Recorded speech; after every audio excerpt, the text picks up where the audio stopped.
Herkese merhabalar. Kesişen Yolların Kariyer Sohbetlerine hoş geldiniz. Ben Serhat. Bu yayın ilk moderatörlük yaptığım yayın olacak, o yüzden hatalarım olursa affola. Bugün konuğumuz olarak Bloomberg'ten Selbi Ereshova var ve şu an itibaren yayınımız tamamen İngilizce olacak. Evet, so Selbi, how are you? How is everything for you? Hi Serhat, I'm good. What about you? I'm good too, thank you. So hi everyone who joined me. Go ahead. So would you like to just briefly introduce yourself to the audience? Yeah, of course. So hi everyone, my name is Selbi Ereshova and I recently started my career at Bloomberg University, company, and I graduated from Bilkent University actually this July. And currently I am staying in Israel, Tel Aviv, and yeah, it's just a brief about me. That's great. Yeah. So, can you talk about Bloomberg a bit?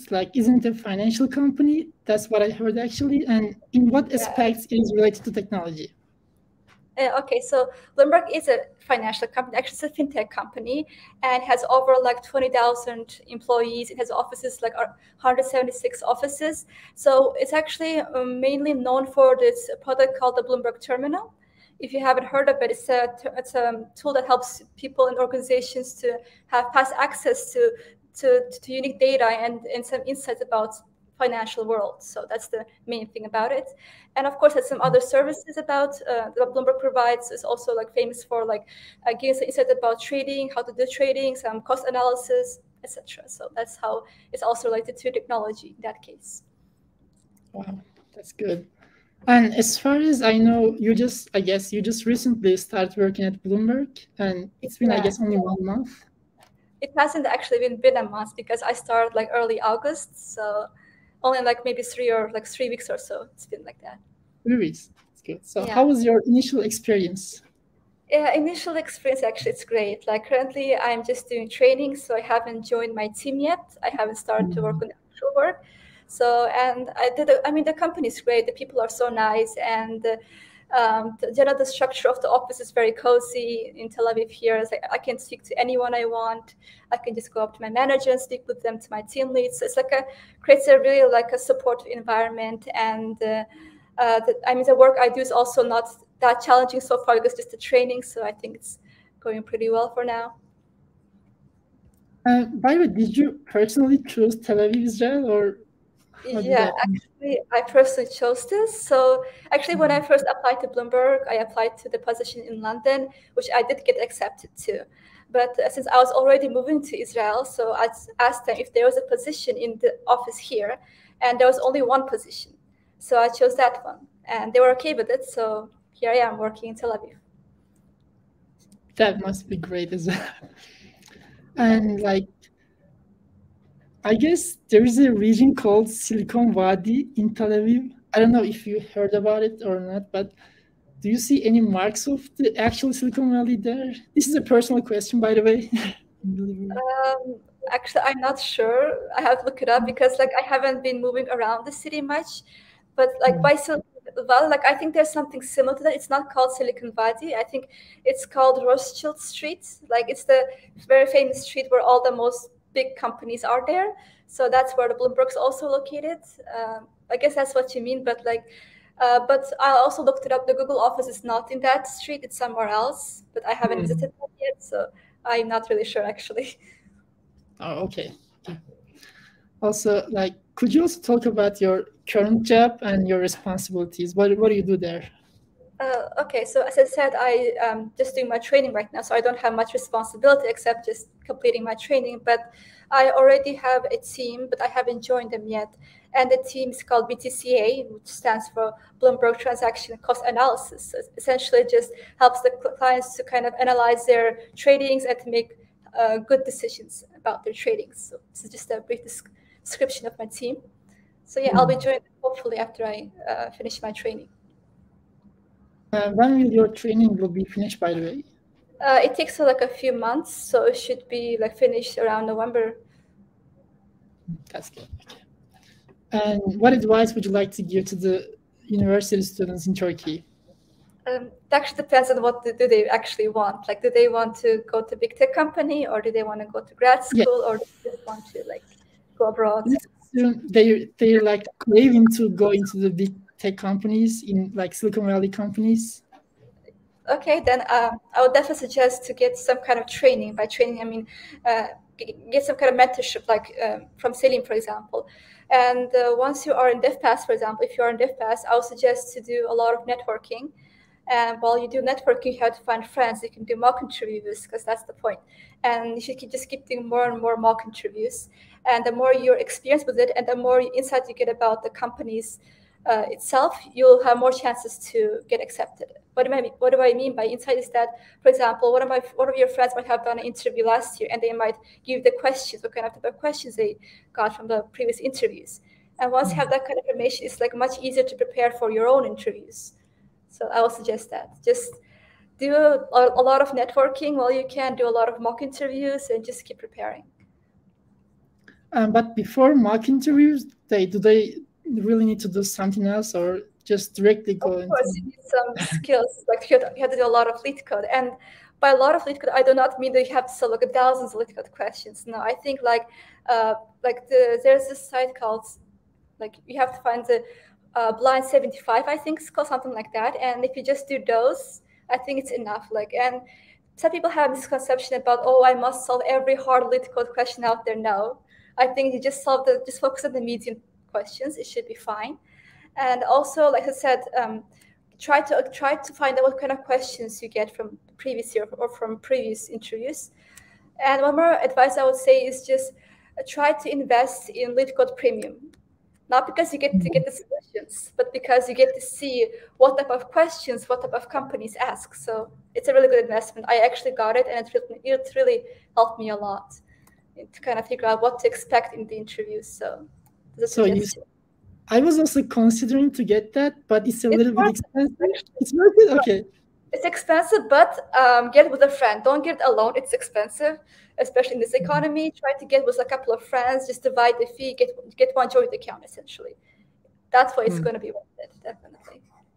All right, okay. And by the way, how many, if you remember that, how many lead code problems have you solved so far? I don't know. I can look it up, but I'm not really sure. Like, it's not that much. I wouldn't say, oh, like I'm a pro. I solved like a lot of lead code questions, but it's a decent amount to let me pass the interviews. Like, it's not about how much you solve. It's about kind of like understanding what type of questions there are and how to approach them. And also, I was solving a lot of Bloomberg specific questions, and I kind of got the idea of what kind of things they expect and how to like explain the solution, and etc. etc. Yeah, because I was competing with my friend on how many problems we will solve. What? Okay. It's not about the quantity. It's about the quality. I would say, like. Definitely. Okay, I'll focus on quality. So, what factors did you consider when you're choosing Bilkent University, computer engineering as well, and the internships that you've done and your students? So actually, when choosing Bilkent University, I was looking at many other universities, like which one should I apply to? But like while I was doing my research, while I was still back in Turkmenistan, I couldn't get any transparency from these universities. I'm trying to find, for example, what kind of scholarships do they offer, what kind of departments do they offer, but the websites were so like complicated. I couldn't find much information. It's kind of gave me a red flag about these universities. But when I opened Bilkent University's like website, everything was there. Everything was transparent. I could find any information I wanted. They immediately answered my emails, and I was saying, it's a good green flag. And then plus education is in English, which is great because I don't know Turkish. And another thing is that Bilkent University is considered a very hard, difficult university. So I was like, that's for me. I like challenges. So like, let's just go for it. Then yeah, that's for Bilkent, actually. By the way, it's definitely might be the hardest one, like amongst all the, I don't know the real one, but it might be the hardest one, I guess. It's hard. I'm not sure if it's hardest one because I haven't really been to other universities. So like, but it's definitely, it's tough. Maybe alongside with Metsu, it might be okay. Yeah, like I would say like definitely. Okay. I also see that you participated in Google Summer of Code, and how was it? How did you get it? How did you even apply for it? Because we haven't even like heard of that thing actually. How did you apply it? How that process was going? there were other like, so in my university, we have a professor that kind of mentors people for Google Summer of Code. And I already have seen people like doing this kind of program with him. So I spoke with him if I can do an internship with him. Actually, I was trying to do Google Summer of Code in my second year, and he said no, because I was still inexperienced. Yeah. So I did my first internship with him again, but in his lab. And then that's how I kind of gained some experience with his projects, and I did Google Summer of Code with him. But like for people who don't know, who don't have professors in their universities or don't have much knowledge about it, I would suggest to go to the site of Google Summer of Code, look at some projects, pick the one you like, contact their mentor, ask them if you can apply, then apply for it. I think you have to also write a report, like a proposal on how you would solve a problem that's given to you, and then ask them feedback about your proposal. And if they're happy, then you get accepted most probably. So like the easiest thing is you can do is just go to the website, just look at some projects, whatever you'll be interested in, and then just speak with the mentors directly or with the organization directly. And what did you do there actually? Like, how was the... So actually, the organization I was in was NRNB. So it has to do with most of biology, informatics combined. So there was an application where I had to kind of add a new module to it. And the module, what do I mean by module is that I have to add SBML, which is like where we convert some data to like graphical representation. So I have to work on that, give some notations, and work on the front end mostly, actually. Yeah. That sounds great, by the way. Okay. So the real question is, how did you come across DevPaths, and what is your story with DevPaths? Okay. So DevPaths I heard in university from some university friends. They were already like applying and participating. And I also applied back in 2021, September. And then I got accepted. So I still remember my first meeting, like when everybody joined and Selim was there and he was saying, if you're in this meeting, it means you got accepted. And that's how I started it. And then I continued to attend like many batches, like until very recently. And yeah, that's how it is. Like first I didn't know anything. I wasn't good at coding at all, but there was some practice and some time and some patience. It all worked out in the end. What about Selim? Is he really like as nice as he looks in the broadcast during the classes? I mean, classes, of course, like he's tough. He's very tough. Like, but he's tough for a reason. Like things I don't like. Some people find it a bit too harsh, but I think it's totally fine because he's there to teach you. He's not there to, kind of like give you a pat on the back and say good job, because everyone can do that. But a few of people will tell you your mistakes and try to make you fix them. So I think it's like, I think he's great. Like he definitely taught a lot. Yeah, he taught me a lot too, but he was also too harsh. But I think it's a good amount of harsh, because sometimes you need to be harsh to teach someone actually. Yeah. And I think, which is a good thing.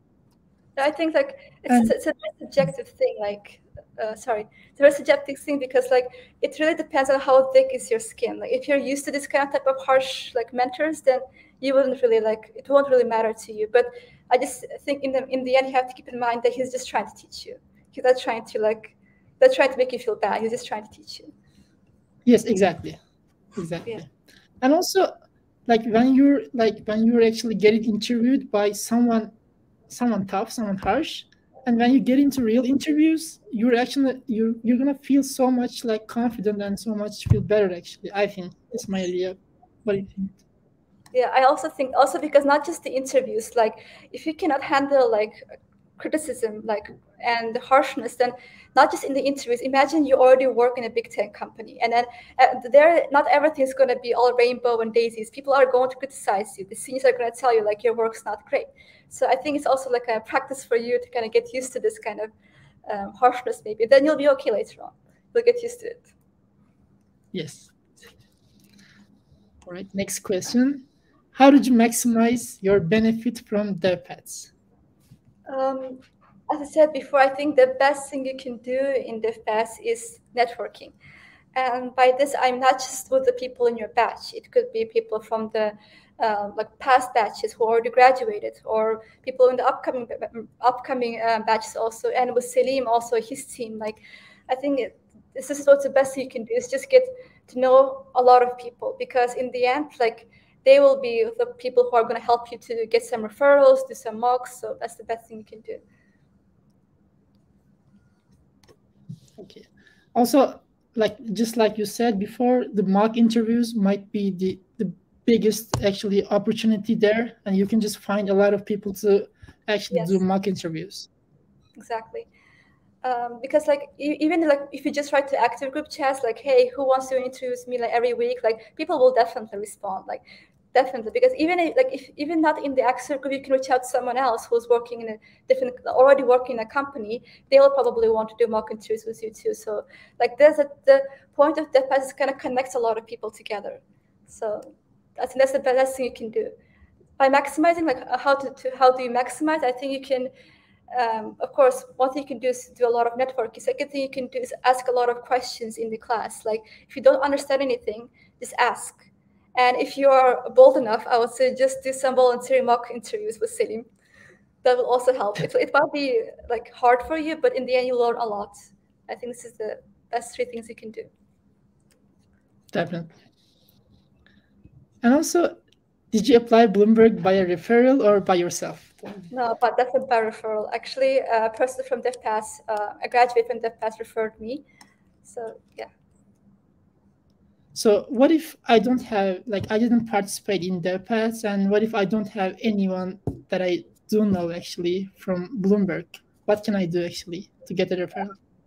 Actually, what you can do if you don't have any access to like people, if you don't know anyone who's already in Bloomberg, like look, just go to LinkedIn, try to find Bloomberg employees who are from your school, from Hacettepe, let's example, and then try to speak with them.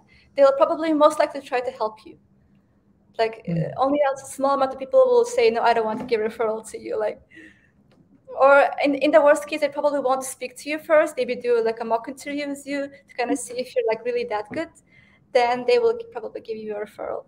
So try to find people, maybe Turkish people. Like if you're from Turkey, try to find people who are in your university.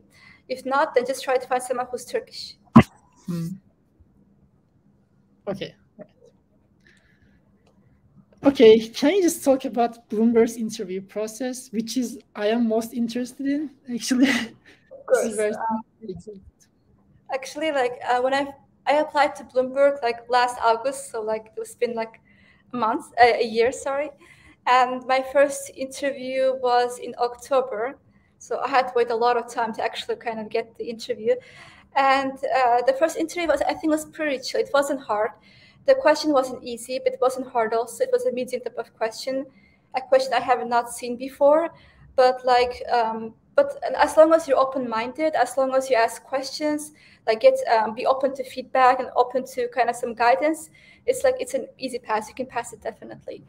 And so after that, I was supposed to have my second interview in November, which I delayed because I had a midterm, so I couldn't really prepare for the interview and also for the midterm. So and got delayed until like January. So it was like really delayed. And then I had the second interview, which I think was a bit more tough than the first.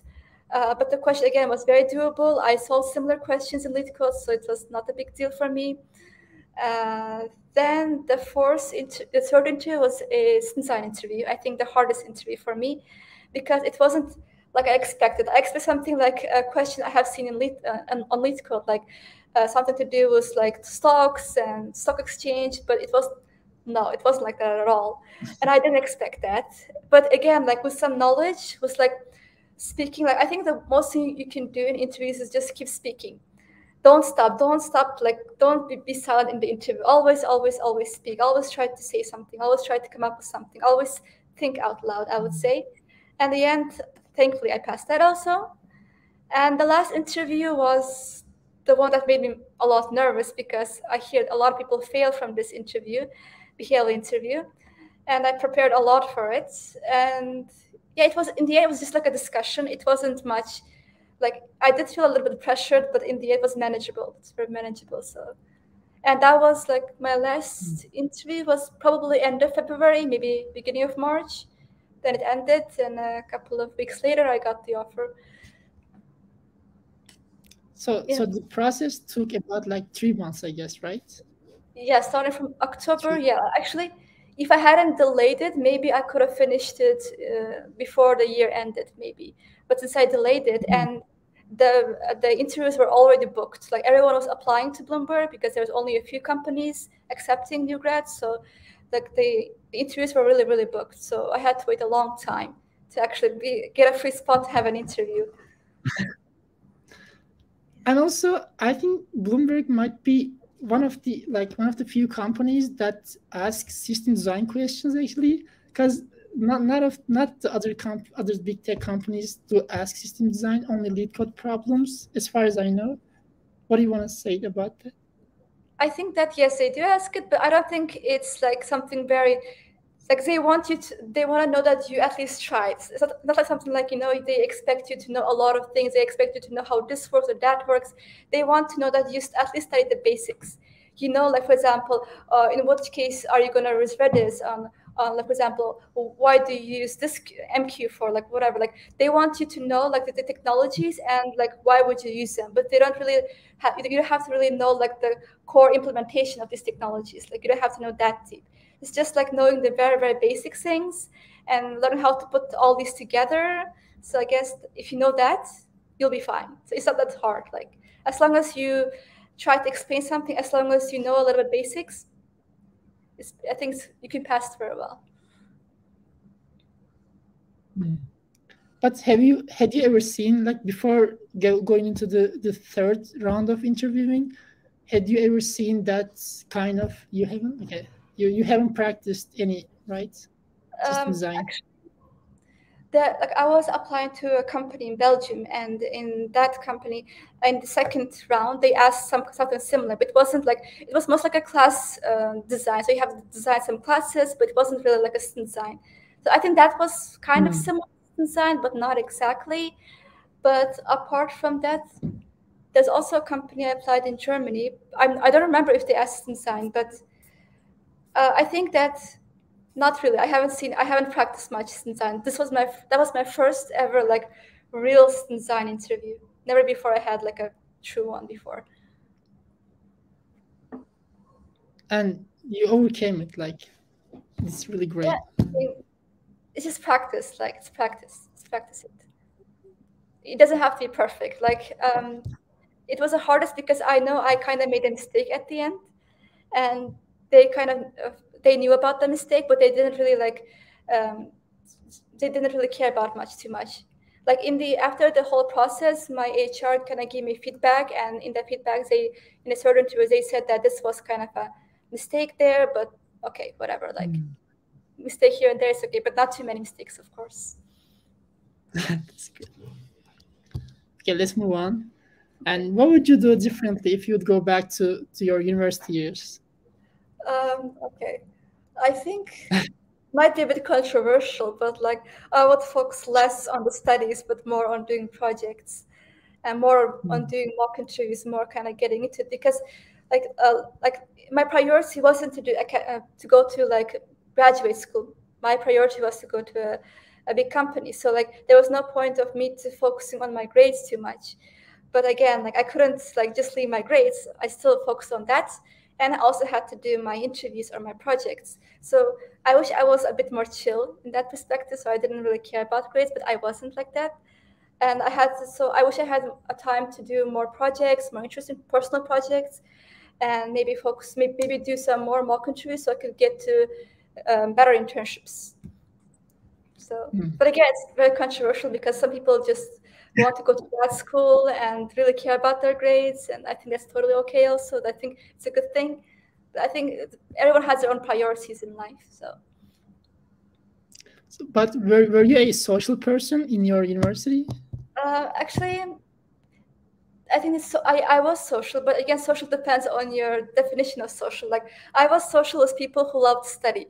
So like it was okay for us to just hang around the library. That was my socializing. But there are people who want to socialize outside of school, like go to some cafes and maybe go to the movies, and that wouldn't really fit well with their studies. So like I didn't go out much, to be honest. I didn't go to many cafes or to some bars or what. I didn't. That's okay with me because I'm okay just socializing in the library or socializing in the campus. So I guess it really depends on the definition of socializing.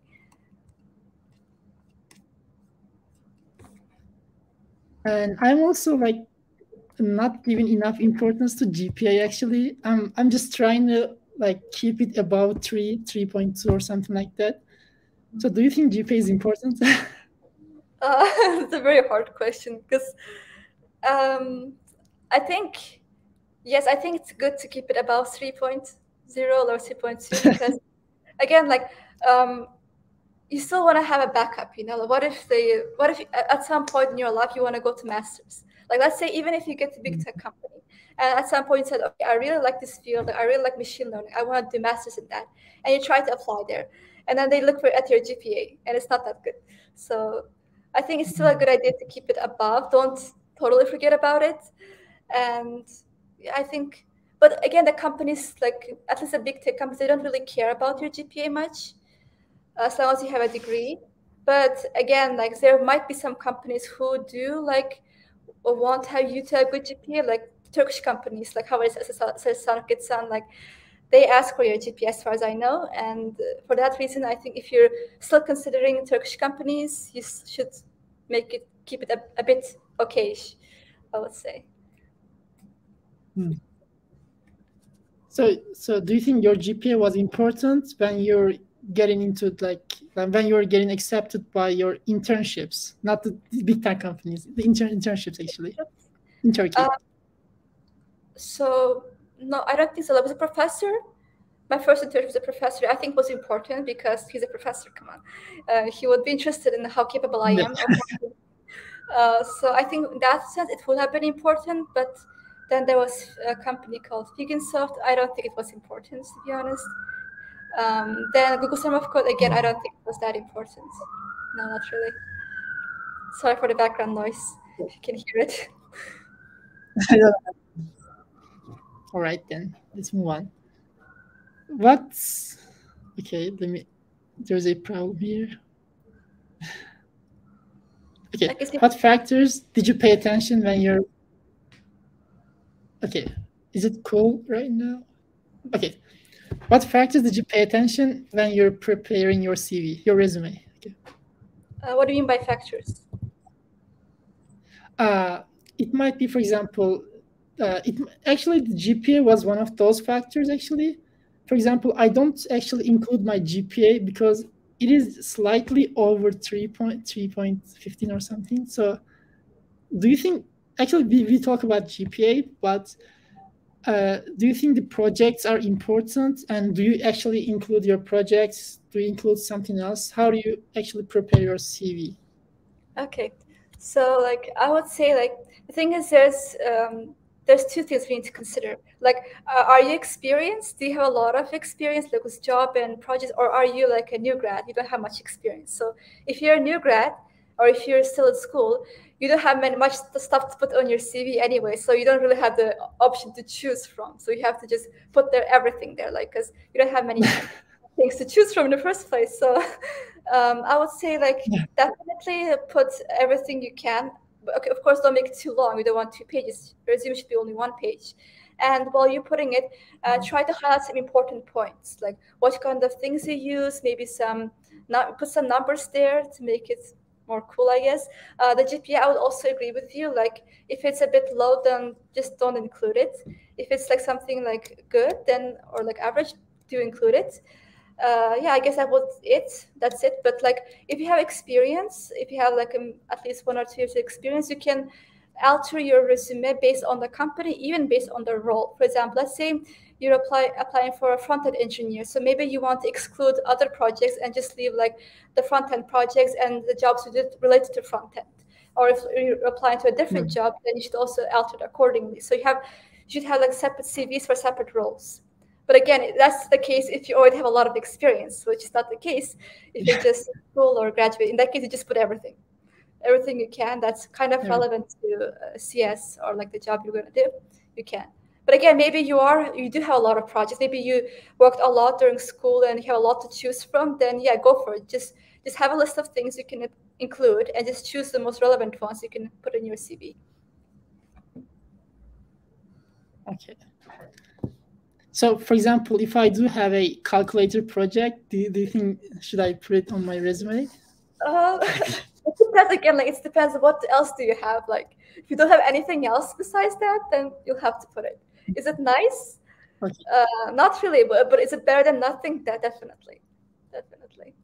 So I mean, the thing you can do, okay, like I was always urged to do when I was in school is that try to do some personal projects, even like very small ones. Try to do some personal projects, so like you don't have to put a calculator there. You can put a bit more cooler things on your CV. Did my internet?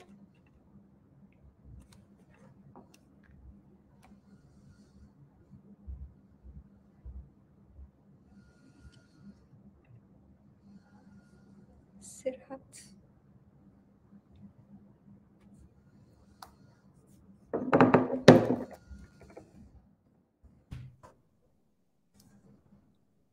My internet is. I am really sorry for the interruption. Oh, okay, no problem. That was my internet.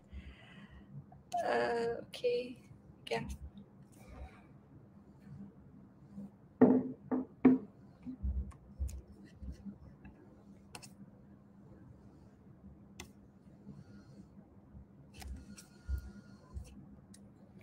Yeah. Okay, it just came. I'm so sorry. Okay. Is it okay now? Please don't leave.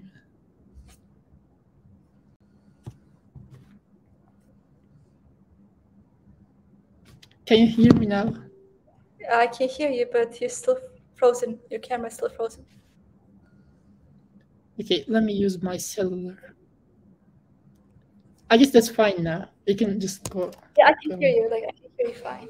Can you continue? Sorry for that. Okay, next question. Did you ever have moments where you really felt like you're behind others? And when you felt like this, what did you do to overcome this? It's a bit harder question, actually. Did I ever feel like I was behind? Maybe when I was preparing for internships, during internships, because like I saw my peers like getting internships from abroad and doing some cool projects, and I like I mean Google Summer of Code is fine, but like having an internship abroad would also be a huge plus, and I didn't get that, so I kind of felt behind. But then like in the end, what really matters is that what do we get in the end? Like just because your peers are, I don't know, doing the best internship, that doesn't mean that you cannot do it later. Like you can still apply later. So I guess the only thing I thought about is that everyone has their own timing. So all you have to do is just keep working. And I think if you're comparing yourself to others, the only thing you should get out of it is that if they can do it, then so can you. And so, but I cannot hear you again. Shuan, say right now. Okay. Now it's better. Okay. Yeah, I wasn't talking. That's why maybe. Okay. Sometimes, by the way, sometimes I really do care about the algorithms too much, but they're all theoretical knowledge, and I don't do really like too much projects. And my friends are learning some new tools, some new like technical tools or something. And it might feel like you're getting behind sometimes. And haven't you like feel like that when you're preparing for the interviews? Yeah, like for example, I had friends, for example, like when I was focusing on school, like in my classes, there were friends who are doing a lot of cool projects outside of school. And then that felt like, oh, I kind of felt pressured a bit, saying that, oh, I should also do a lot of projects. But again, I think in the end, people just have different priorities. Like their priorities is maybe doing projects instead of school. Maybe they're just smart, able to handle both of them. And how can I say that? In the end, like everyone has their own pace. I think the best thing you can get out of this is just to feel inspired by them, not to feel discouraged. You're right. Okay. I think this is our last question. Then we're going to move on with the chat's questions. So do you believe in individual work or teamwork is more productive? Which one is? Definitely teamwork. Definitely, like 100%. Because I have done some individual work in two of my internships actually. Same with Google Summer of Code. Like even if I had like mentors, it was mostly just myself working on the project. And of course, you can work on it, it's great. But the thing is, having people around you who you can ask questions, you can discuss some stuff is like, it's a really good motivation, at least for me. Like, even like in Bloomberg, like when I just go to the office, even if I'm not doing the exact same work as them, I'm just doing my training while they're actually doing the work. I still feel more productive because there are people around me. Like even just looking at them working makes me want to work.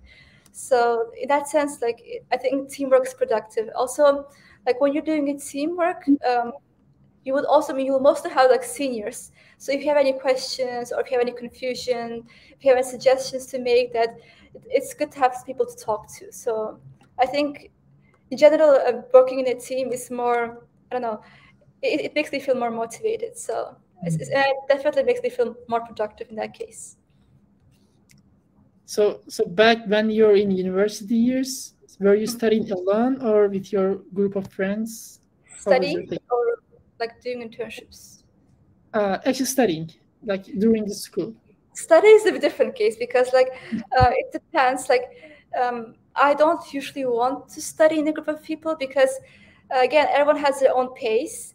And if I'm just trying to like match their pace, it may not work for me. For example, maybe in some topics, I'm a little bit shaky and I want to spend more time on it, but my friends are like much more smarter than me, let's say, and then they just want to go ahead. Or the other way around, maybe my friends are a bit slower, it will be taking my time. I think studying in a team would work if everyone already had done their studies and they want to group together and do some revision. That is perfect. Like it's the best thing you can do.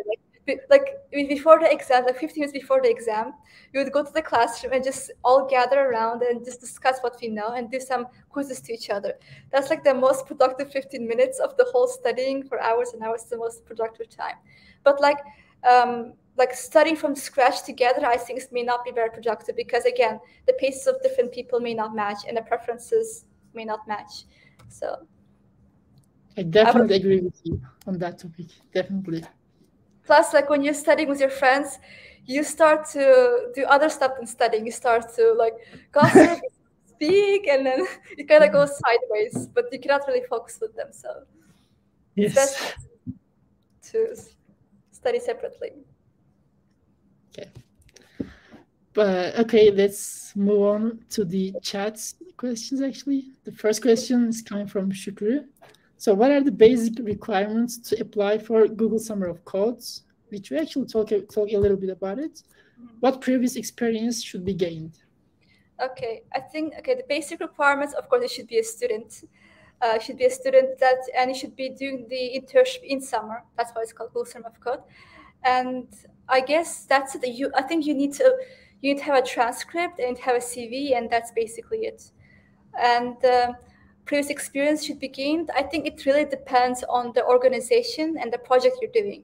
Like my professor didn't want, he preferred me to do the internship with him separately and then go to Google Summer of Code because I had no experience in JavaScript before, because JavaScript was really used heavily in the project he gave me. So I had to spend some time to learn it before I actually did it. So I think it really depends on what project you're doing and which organization. They may have some requirements, or maybe they don't have any requirements. So I think it's depends on the project, definitely.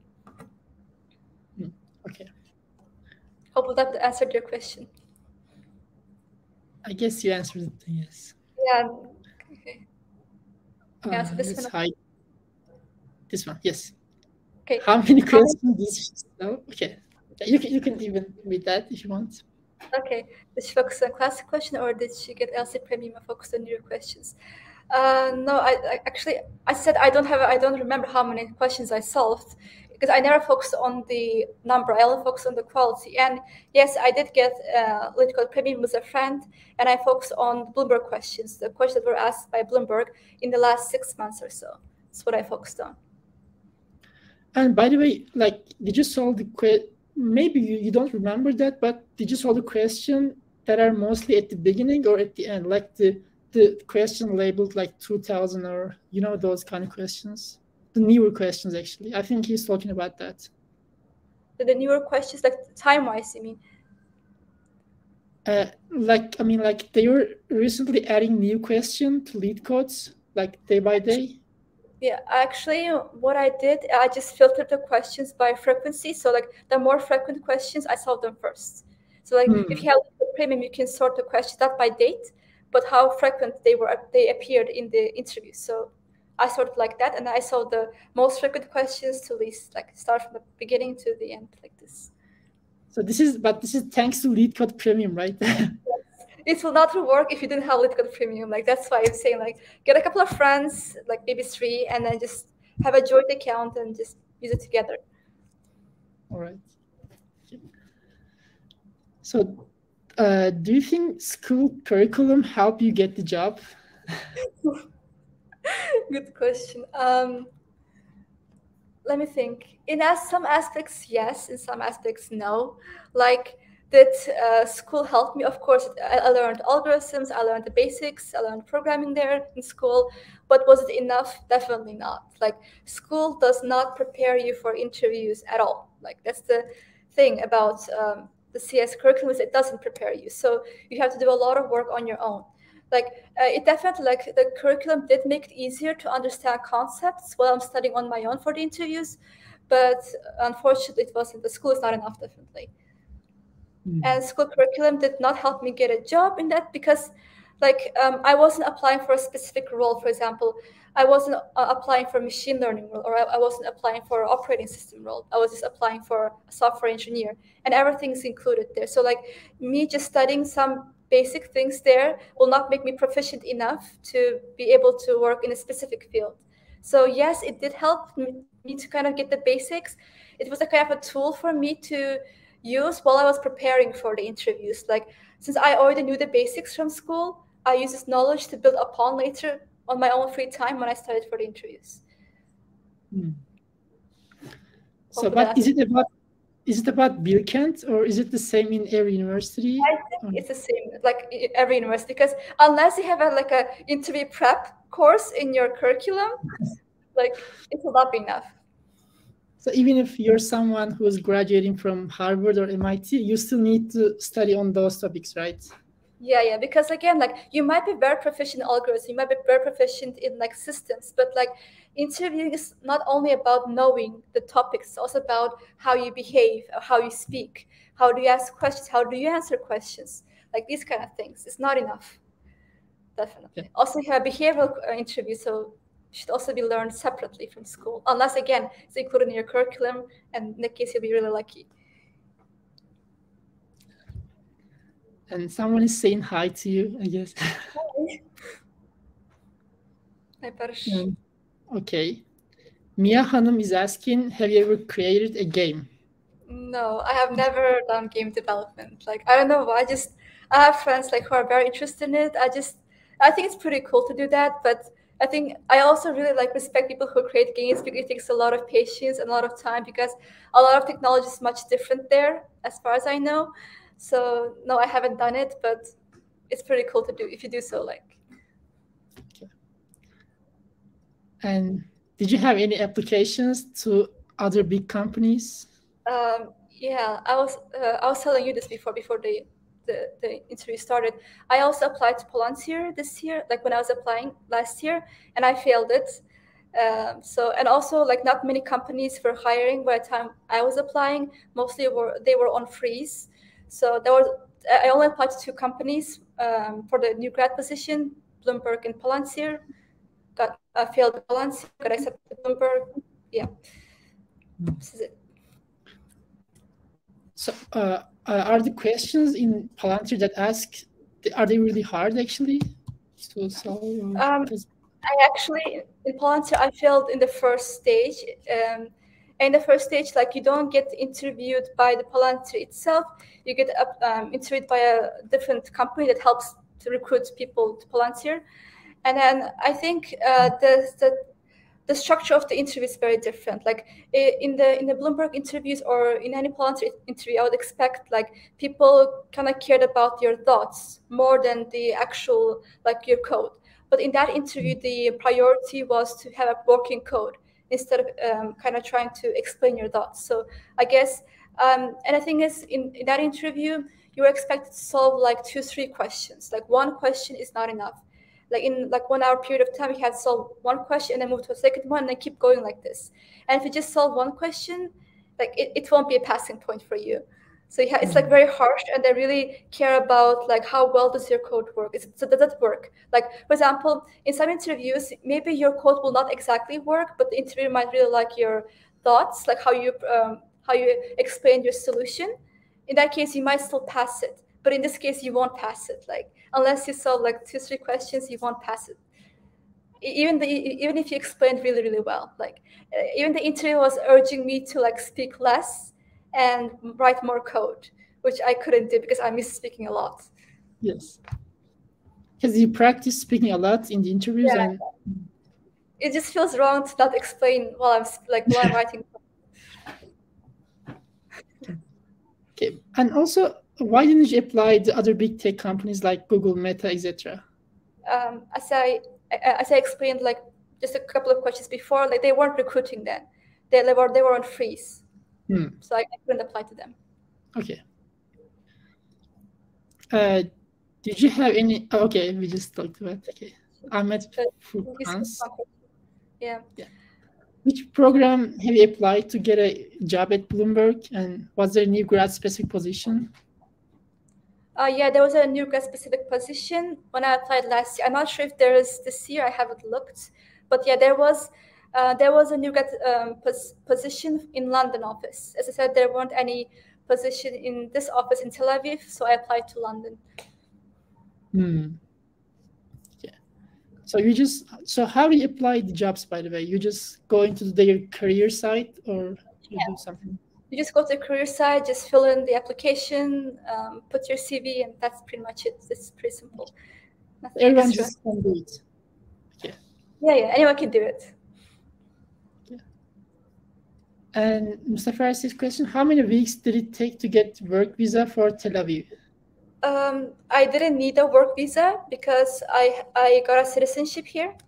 So, and getting a citizenship here it is totally different than getting a visa. And the process took like about a year. Like I applied for the citizenship like last September, and it took a lot of time. Yeah. I didn't know that. Yeah, it takes a lot of time. So in the case, I didn't need a work visa because if you have citizenship, you already had the right to work. So, but do you know anything about, like, is it really easy to get a visa for a Turkish, like, people? I'm not sure if it's that easy, to be honest. I never actually thought about it. I don't know. I think you should ask Selim this because he probably knows since he worked in Tel Aviv as a Turkish person. But I don't know. Like, I haven't thought. I think Selim worked Google in Tel Aviv office. I don't know if you knew about this. I didn't know that. Yeah, he did. Okay. And does applying earlier put you at an advantage? Yes, definitely. I think you should always apply earlier. Like once you apply a bit, like I had made this mistake while I was applying for internships like a couple of years ago. So I applied a bit late, like actually a lot late, and my application didn't even get processed at that time. Like, so I think if you're applying in September, it's already late-ish. So just if you can apply as soon as possible, and they usually open their applications in August, so don't miss that. Yeah, definitely apply as soon as you can. Okay, I was still waiting for September to come. I just saw some positions are open at Palantir or some stacks, but just apply. Don't wait. Okay, I will not wait. I'll just apply after this broadcast. So, were Palantir questions regular algorithm questions or different open-ended questions? They were regular algorithm questions. Definitely, they weren't anything like weird. Actually, there was some other type of questions, not like coding questions, but they were like more like, oh, look, they give a piece of code and they try to like, you have to explain like what's wrong with it, and these kind of multiple choice kind of questions. You had these also. Like at the beginning of 10 minutes of the interview, that's how it is. Then you move on to coding questions. But the coding questions are just any kind of analytical question you see out there. So it's not anything like weird or anything like that. Okay. Okay, that's good then. Then we have no other questions, I guess. Great. Yeah, it's been a really great broadcast. Yeah. Thank you for inviting. It was great. Great to speak to you all. Thank you for joining. Would you like to add something else, by the way? Yeah, sure. I guess don't give up. Just keep going, because like it's worth it in the end. All the hard work you put in, all the sweat and tears, it's going to be worth it in the end. So just keep going. All right. We have one more question. Would you like to answer it? It's totally up to you. Definitely. Let's do it. Did you have a career plan in your mind before you started working at Bloomberg? Career plan? I mean, yeah, I wanted to go to a big tech company, that's for sure. That, I guess, is it a career plan? I'm not sure. Is it a goal? I think it's more of a goal than a plan. Like, I don't know, like, where I will be. Let's say if I work 2-3 years in Bloomberg, I don't know, like, if I'll continue work or if I'll, like, go to a different job, or where will I be? Will I still be in Tel Aviv, or will I move to a different city? I have no clue. Totally, I don't know. Then let me ask you that famous question. Where do you see yourself in the next 5 years? Oh, I don't know, like, to be honest, because anything can happen. Like, I'm pretty open to like a lot of different experiences. I don't know. I might still be working in Bloomberg. I might be going to a different company. Maybe I'll be in Bloomberg, but in a different office. Maybe I'll move to London. I don't know. Maybe I'll open my own company. I have no clue. Like, anything can happen. Okay. So I wish you good luck with your career, by the way. I really wish you. Thanks so much. Okay, then. Thank you, everyone, for participating. Thank you. Then see you guys. See you. See you. Thank you for. I need to put the video. Okay.